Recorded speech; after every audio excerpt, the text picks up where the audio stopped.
अस्सलाम वालेकुम सवेरे पे यूट्यूब चैनल अलियान व्लॉग सरगोदा मैं दरिया जेलम ते आया बड़ा रश है बड़ा माहौल है गराना ने ते आज तीसरा दिन ना ते मैं दरिया जेलम ते आया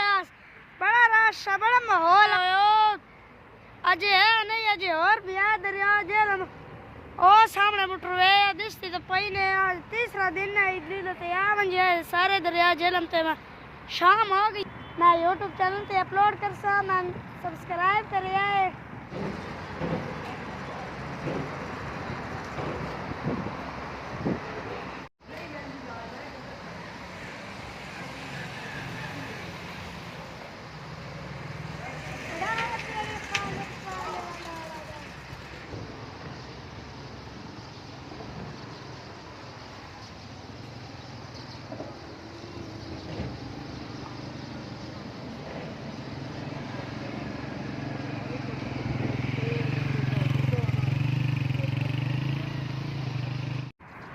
ठीक है मैं वीडियो बनाया मैं दरिया वास्ते आया वीडियो हम बना ली है ट्रे पर ओ पर बंदे ढेर होंगे रश बड़ा माहौल होंदा।